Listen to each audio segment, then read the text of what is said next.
ହଁ ମୋ ଦେହ ଭଲ ନାହିଁ। ଆଉ ଡାକ୍ତରଙ୍କ ଭାଷା ଅନୁସାରେ ମୋ ଦେହରେ ରୋଗ ଅଛି, କିନ୍ତୁ ଚିକିତ୍ସା ଚାଲିଛି।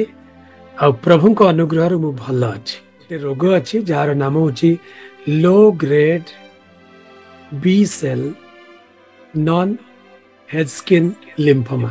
ପ୍ରଭୁଙ୍କର ପବିତ୍ର ନାମର ଗୌରବ ହେଉ। ପ୍ରିୟ ପ୍ରଭୁଙ୍କ ଲୋକମାନେ, ଆଜିର ରବିବାର ଉପାସନାରେ ପ୍ରଭୁ ଆମ ପ୍ରତ୍ୟେକଙ୍କୁ ଯୋଗ ଦେବା ପାଇଁ ସୁଯୋଗ ଦେଇଅଛନ୍ତି। ସେଥିପାଇଁ ପ୍ରଭୁଙ୍କର ପବିତ୍ର ନାମର ଗୌରବ କରେ। ଆଜି ଆମେ ଗୀତ ସଂଗୀତା 57ରୁ ପାଠ କରିଅଛୁ ଏବଂ ସେଥିରୁ କିଛି ବିଷୟ ଆମେ ଧ୍ୟାନ କରିବାକୁ ଯିବା। ତେବେ ତା ପୂର୍ବରୁ ଆପଣମାନେ ଅନେକ ହୁଏତ ଉତ୍ସୁକ ଥିବେ ଯେ ଆପଣ କେମିତି ଅଛନ୍ତି। ଆପଣଙ୍କ ସ୍ୱାସ୍ଥ୍ୟ ବିଷୟରେ ଆମେ ବହୁତ ଚିନ୍ତିତ। ପ୍ରଭୁଙ୍କର ପ୍ରିୟ ଲୋକମାନେ, ଗତ ଦିନ ମାନଙ୍କରେ ଅନେକ ଦିନରୁ ହୁଏତ এই ସମସ୍ୟା ମୋ ଦେହରେ ଥିଲା, କିନ୍ତୁ ଜଣା ପଡୁନଥିଲା। ଧୀରେ ଧୀରେ ମୋର ଶରୀର ଦୁର୍ବଳ ହେବାକୁ ଲାଗିଲା, ମୋର ଓଜନ କମିବାକୁ ଲାଗିଲା, ମୋର ଚୁଟି ସବୁ ଝଡ଼ିବାକୁ ଲାଗିଲା। ଆଉ ମୁଁ ଭାବୁଥିଲି ବୋଧେ କିଛି ଗୋଟେ ଡେଫିସିଏନ୍ସି ହଉଛି। ବର୍ଷେ ଆଗରୁ ଦୀପକ ଭାଇ କହୁଥିଲେ, ଆପଣ ଚେକ୍ କରୁନାହାନ୍ତି କାହିଁକି?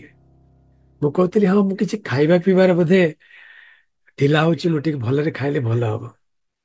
ଯେତେ ଶୋଇଲେ ବି ନିଦ ସରୁନଥାଏ, ଆଉ ଯେତେ ବିଶ୍ରାମ କଲେ ବି ଆଉ ଟିକେ ଦୁର୍ବଳ କେମିତି ଲାଗି ଯାଉଥାଏ। ତେବେ ଏଇ ସବୁ ଯେ ଗୋଟେ ରୋଗର ଲକ୍ଷଣ, ଏଇଟା ମୁଁ ବୁଝିକିରି ନ ବୁଝିଲା ପରି ଟିକେ ଚାଲିଲି, ଲମ୍ବେଇ ଲମ୍ବେଇ ଚାଲିଲି। ତେବେ ପ୍ରଭୁଙ୍କର ଅସୀମ ଅନୁଗ୍ରହରୁ ଏଇ ବର୍ଷ ଅକ୍ଟୋବର 10 ତାରିଖ ଦିନ ଭେଲୋର ଯିବି। ତେବେ ତା ପୂର୍ବରୁ କିଛି କମ୍ପ୍ଲେନ ଆସିଲା ମୋ ଦେହରେ, ଆଉ ଯୋଉଥିପାଇଁ ମୁଁ ଡାକ୍ତରଙ୍କୁ ଦେଖା କରିବାକୁ ଗଲି।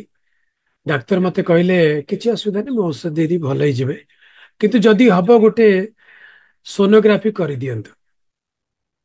ମୁଁ ଲାଇଫରେ କେବେ ସୋନୋଗ୍ରାଫି କରିନଥିଲି, ମୋର ମନେ ନାହିଁ। ତେବେ ମୁଁ କହିଲି, ଘରେ ଆମେ ଆଲୋଚନା କଲୁ, ଠିକ ଅଛି ଗୋଟେ ସୋନୋଗ୍ରାଫି କରିବା।